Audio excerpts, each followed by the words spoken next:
Qu'est-ce que vous feriez si on vous donnait 1 million de francs, 10 millions, 100 millions, 1 milliard, 10 milliards, 100 milliards?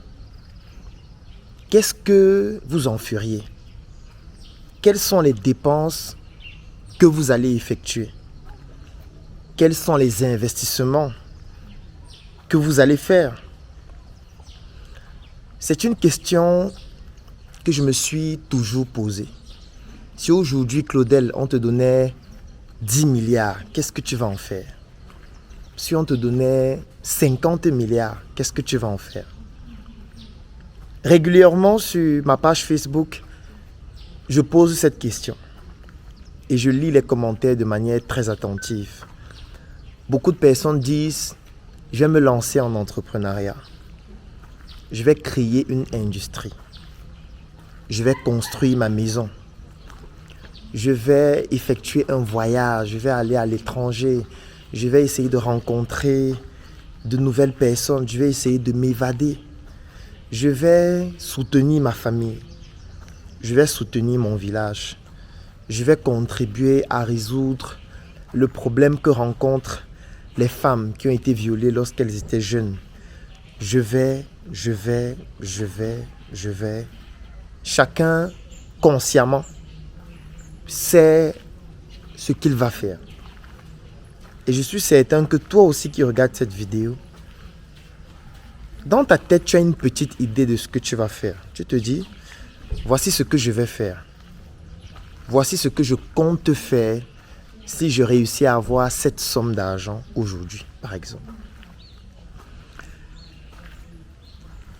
Lorsqu'on a fini de dire ce qu'on compte faire, il y a maintenant la réalité de ce qu'on fait et de ce qu'on va faire et de ce qu'on peut réellement faire. Parce que lorsque je donne ces montants, beaucoup de personnes vont se dire: ce sont des montants trop élevés. Vraiment, 1 million, je n'ai jamais touché 1 million. Vraiment, si on me donne ça, je change ma vie. Si on me donne 10 millions, je vais bouleverser ce pays. Si on me donne 100 millions, vraiment, les gens ont la chance. Eux, c'est parce que c'est eux. Moi, si j'avais 100 millions, je devais faire mal.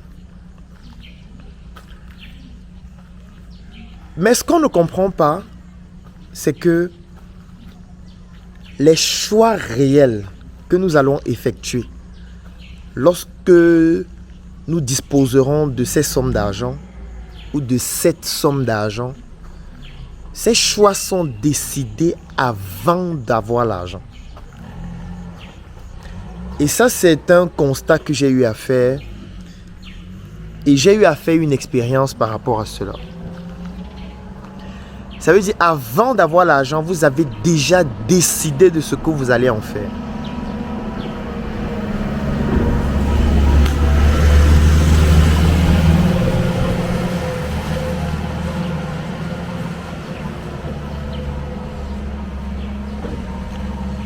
Sauf que la décision en question n'est pas rationnelle. La décision en question n'est pas consciente. La décision en question vient de très très loin. En fait, elle est influencée par plusieurs choses. Moi, j'ai grandi dans un quartier extraordinaire. Difficile pour certains, agréable pour d'autres. Ça dépend de la perception que vous avez. Ce quartier est dans la capitale du Cameroun, Yaoundé. Et ce quartier s'appelle Komkana. Moi, j'ai grandi dans ce quartier. J'ai fait plus de 20 ans dans ce quartier. Je suis né là-bas et puis j'ai grandi là-bas. Alors, lorsque je suis quitté de ce quartier, je suis allé en faculté de médecine après le bac. J'ai fini la faculté de médecine. Après la faculté de médecine, j'ai commencé à me battre et à trouver un autre sens à ma vie. Pratiquement 5 ans après la fac de médecine, un jour, je suis allé à nouveau dans mon quartier de naissance. J'ai rencontré beaucoup d'amis d'enfance avec qui nous avons échangé. Beaucoup disaient: on te voit sur Internet, tu as percé, etc. Bon, ça me faisait rigoler. Mais on discutait, on se remémorait nos souvenirs d'enfance.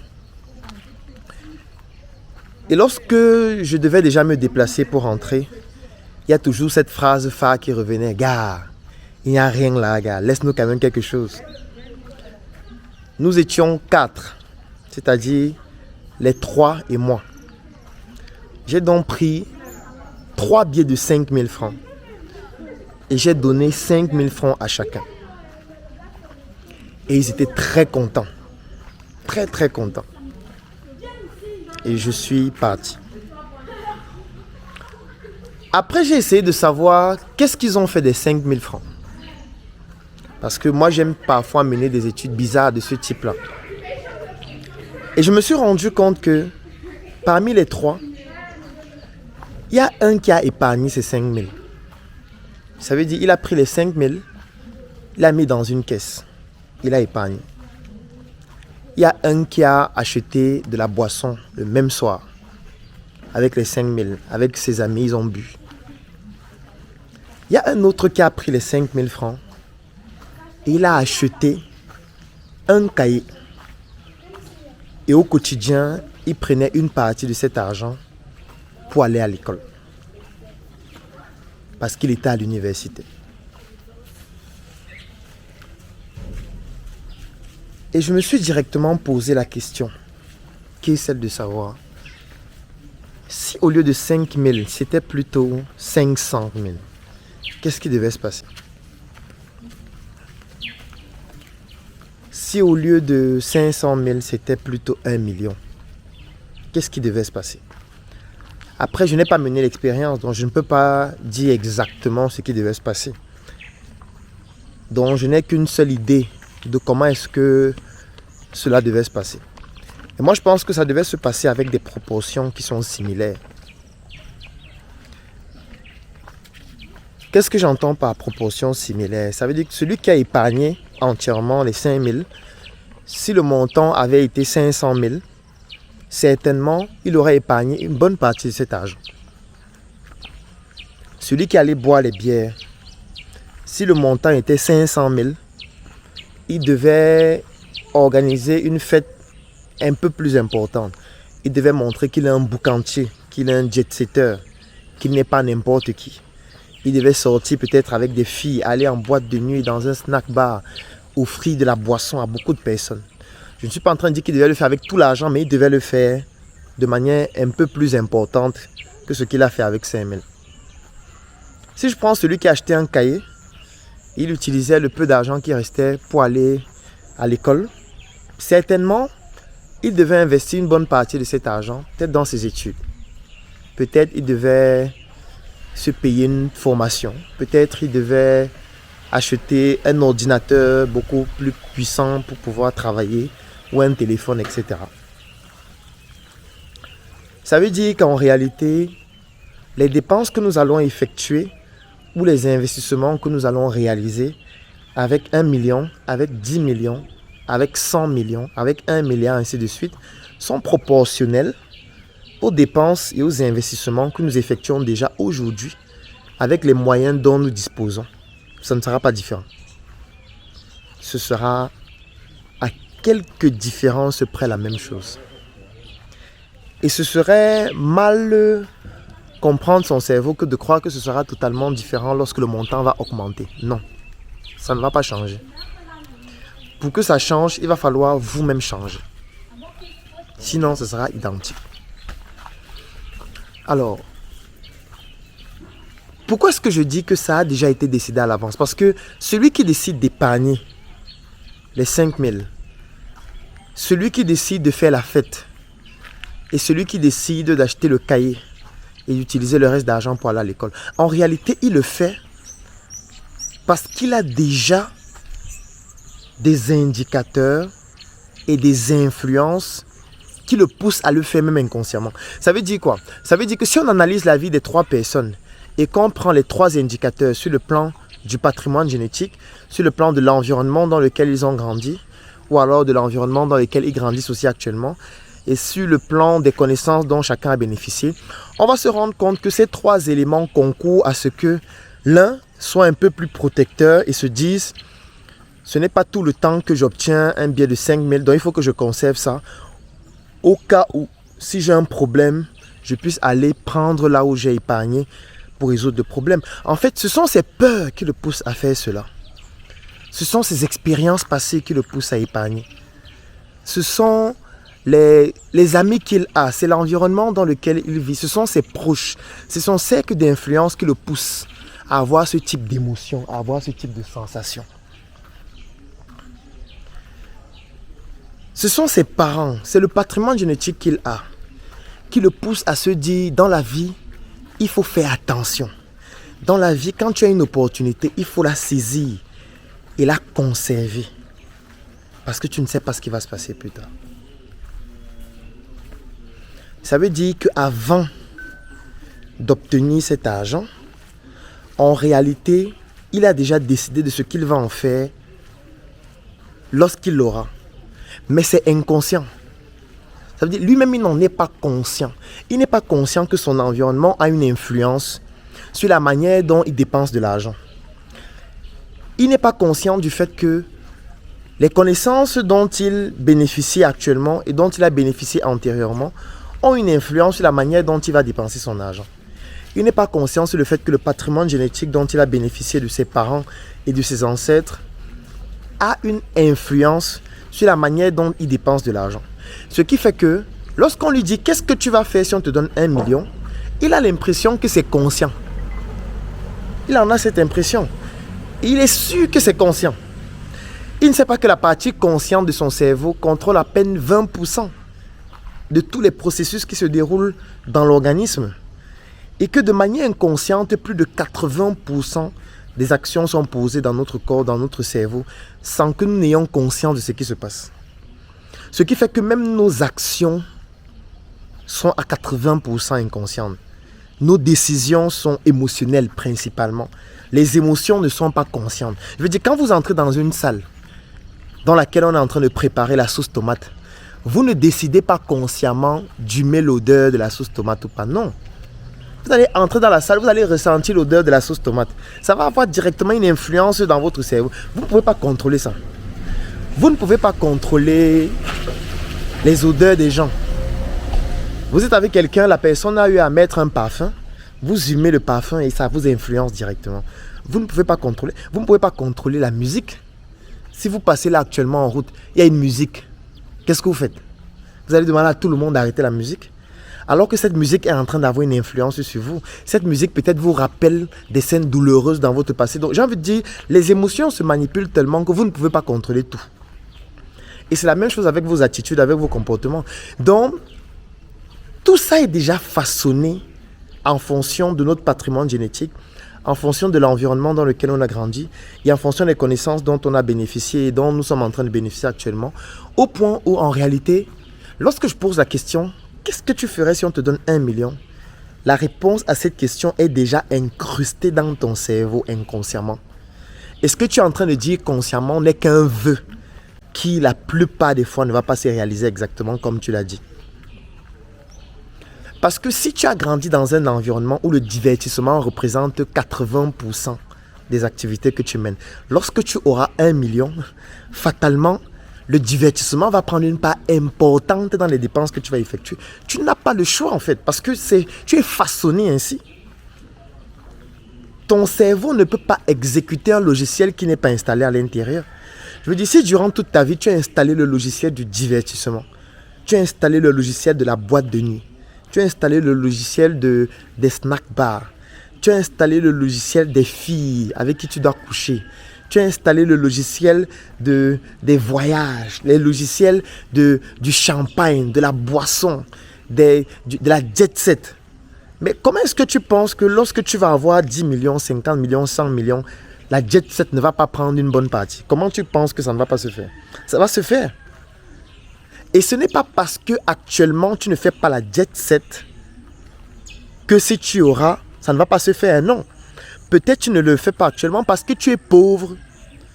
Peut-être tu ne le fais pas actuellement parce que tu n'as rien. Peut-être tu ne le fais pas actuellement parce que chaque fois que tu sors avec des porteurs. Les porteurs, ce sont des personnes qui, lorsque vous sortez, sont elles qui payent toutes les factures. Donc vous êtes obligé, chaque fois que vous arrivez dans un snack, d'être poli, d'être souriant, d'être comique, parce qu'il faut bien que tu amuses le porteur pour qu'il puisse dépenser facilement. Et chaque fois qu'il achète des choses à consommer, tu ne peux pas ouvrir avant. Tu dois attendre que le porteur dise que bon, ok, toi, prends la bière ici. Tu dois attendre que le porteur dise que bon, le champagne, si ouvrez, servez aussi celui-ci. C'est pour ça que ça ne développe pas en toi cette faculté actuellement. Parce que tu n'as pas les moyens de ta politique. Mais le jour où tu vas avoir 10 millions, le jour où tu vas avoir 50 millions, le jour où tu vas avoir 100 millions, ça va se développer de manière exponentielle. Il y a des personnes qui sont pauvres. Et ça fait en sorte que leur frustration passée reste latente. Ça veut dire, vous allez voir quelqu'un, il n'a pas de moyens, et puis il est calme, il est poli, il est courtois, il est posé. Mais en fait, il a beaucoup de frustrations latentes. Les frustrations, ça peut être quoi par exemple? Ça peut être quelqu'un qui a beaucoup courtisé des filles dans son passé, et les filles l'ont toujours rejeté, pour plusieurs raisons. Les filles peuvent rejeter quelqu'un peut-être parce que voilà, il a un antécédent qui n'intéresse pas les filles, ou peut-être, ça peut être même des gens qui sont en surpoids ou obèses. Moi je me rappelle, j'ai fait une chanson où je parlais de l'obésité, le titre c'était l'obésité, où je racontais l'histoire de quelqu'un qui passait son temps devant les ordinateurs, il ne travaillait que devant les ordinateurs, après il a pris beaucoup de poids, et puis finalement il était devenu un problème dans la société parce qu'il était stigmatisé, il était victime de préjugés. Et ce type de personnes, à un moment donné, vont rencontrer beaucoup de problèmes, beaucoup de frustrations. Et parfois, lorsqu'on a beaucoup de frustrations, mais on n'a pas d'argent, on n'a pas le choix en fait. Les frustrations restent cachées, on se bat pour pouvoir les dissimuler. Mais le jour où on aura beaucoup d'argent, on va tout faire pour se venger. C'est comme ça, c'est émotionnel. Vous ne pouvez pas contrôler ça. Donc c'est peut-être quelqu'un qui, lorsqu'il aura beaucoup d'argent, il va vouloir sortir avec le maximum de filles, il va vouloir courtiser les filles, il va vouloir clochardiser même les filles, il va vouloir même instrumentaliser. Pour leur démontrer que quand je n'avais rien, vous me méprisiez. Aujourd'hui, j'ai de l'argent. Je vais vous montrer. Donc parfois, l'argent va faire ressortir ces frustrations. Donc vous voyez que si on avait posé la question, si on te donne 10 millions, qu'est-ce que tu vas faire? Bon, certains, c'est clair que consciemment, ils auraient dit que je vais faire ça, je vais tirer sur toutes les filles qui bougent. Mais d'autres auraient dit non, je vais lancer mon projet, je vais. Mais dès que cet argent va venir et qu'ils auront la confirmation que c'est leur argent, directement, les émotions vont prendre le devant. Le côté inconscient va prendre le devant et la proportion du divertissement et de pouvoir se venger de ces frustrations va se développer. Donc, pourquoi est-ce que j'explique tout ça? C'est pour vous faire comprendre que toutes vos décisions sont prises avant que le moment n'arrive. Je veux dire, avant que le moment n'arrive, en réalité, vous avez déjà décidé émotionnellement, décidé inconsciemment, décidé sur le plan de votre subconscient. La partie consciente de votre cerveau ne représente qu'une infime partie de la décision que vous prenez. Donc ne pensez pas que subitement, vous n'avez jamais lu de livre, vous n'aimez pas lire, et quand vous allez avoir 100 millions, vous allez vous lancer dans un projet, et directement vous allez commencer à lire normalement pour vous améliorer, pour vous documenter, pour vous cultiver. Non, vous n'allez pas lire. Vous allez faire comme avant. Et vous allez croire qu'on peut tout acheter. Ça veut dire que vous allez investir, et vous allez vous dire que non, je vais juste recruter des gens qui, eux, ont lu. Ils vont venir le faire pour moi. On ne délègue pas une tâche qu'on ne comprend pas. Sinon, vous allez vous faire arnaquer. Donc, ne vous concentrez pas sur le montant dont vous allez disposer et ce que vous allez en faire. Ce n'est pas ça qui est le plus important. Concentrez-vous sur vous. Concentrez-vous sur votre patrimoine génétique. Je viens d'où? Quels sont mes parents? Quels sont mes ancêtres? Si c'est possible de le faire, faites-le. Remontez à plusieurs générations. Essayez de comprendre comment étaient vos ancêtres. Qui étaient-ils? Que faisaient-ils? Et comment rester en harmonie avec eux? En deux, j'ai grandi dans quel environnement? Regardez l'environnement dans lequel vous avez grandi. Le quartier, l'école, les personnes que vous avez fréquentées, les difficultés auxquelles vous avez fait face, les échecs, les frustrations. Analysez tout ça. Les connaissances dont vous avez bénéficié à l'école ou non, analysez tout ça. Quand vous allez analyser tout ça, vous allez vous rendre compte que vous avez une spécificité. Et votre spécificité là, en fonction de ses proportions, aura une influence sur ce que vous allez faire plus tard. Lorsque vous avez 5 000 en général, qu'est-ce que vous faites? Quand vous avez 10 000, qu'est-ce que vous faites? La dernière fois où vous avez eu 50 000, qu'est-ce que vous avez fait de cet argent? Quand vous avez eu 100 000, qu'est-ce que vous en avez fait? En fait, évaluez les dépenses que vous effectuez avec les petits montants dont vous disposez actuellement. Et c'est exactement avec ces mêmes proportions que vous allez faire les dépenses lorsque vous allez avoir plus d'argent. Et si vous vous rendez compte qu'avec 50 000, ce que vous faites n'est pas quelque chose de suffisamment pertinent par rapport à l'objectif que vous voulez atteindre et par rapport à vos rêves, c'est avec 50 000 qu'il faut commencer à changer. Ce n'est pas avec 50 millions. Ça veut dire que c'est avec 50 000 que vous devez commencer à vous dire, dans les 50 000, s'il faut que j'investisse 10 000, peut-être pour acheter un produit que je vais revendre et gagner 25 000. Dans les 50 000, s'il faut que j'épargne 10 000, parce qu'il faudrait que je puisse avoir un fonds de sécurité qui va me permettre de gérer certaines urgences. Dans les 50 000, s'il faut que peut-être j'aide certaines personnes, peut-être pour avoir des bénédictions. Dans les 50 000, il faudrait que je puisse m'entretenir. Donc je vais acheter un livre, peut-être de 5 000, peut-être de 7 000. Je vais par exemple bénéficier d'une formation de la Startup Academy, peut-être à 10 000. Peut-être je vais avancer pour devenir membre de la Startup Academy, pour rejoindre un réseau de personnes avec qui je vais me développer plus tard. En fait, c'est avec 50 000 que vous devez prendre ce type de décision. C'est avec 25 000 que vous devez prendre ce type de décision. C'est avec 10 000 que vous devez prendre ce type de décision. C'est avec 5 000 que vous devez prendre ce type de décision. C'est avec 1 000 francs, avec 500 que vous devez prendre ce type de décision. N'attendez pas d'avoir 100 millions. Parce que si vous ne le faites pas et vous attendez d'avoir 100 millions, ça va mal se passer. Ça va mal se passer parce que c'est exactement ce que vous faisiez avec 10 000 que vous allez faire avec 100 millions. Et si ces 100 millions ne vous appartiennent pas, vous allez vous retrouver dans un endroit qui n'est pas agréable à vivre, que ce soit sur le plan émotionnel, que ce soit sur le plan psychologique. Parce que la prison n'est pas seulement un condengui. Non, la prison peut être mentale, la prison peut être émotionnelle, la prison peut être psychologique. Et il n'y a pas une prison plus dangereuse que la prison individuelle, la prison intrinsèque. C'est-à-dire une prison dans laquelle vous-même vous êtes entré, vous avez fermé la porte, vous avez jeté les clés. Ce n'est pas quelqu'un qui vous a enfermé, vous n'êtes pas dans une salle. Non, c'est une prison dans laquelle vous êtes entré vous-même et vous ne pouvez plus en sortir. Ou du moins, il y a une seule personne qui peut vous faire en sortir, c'est vous-même.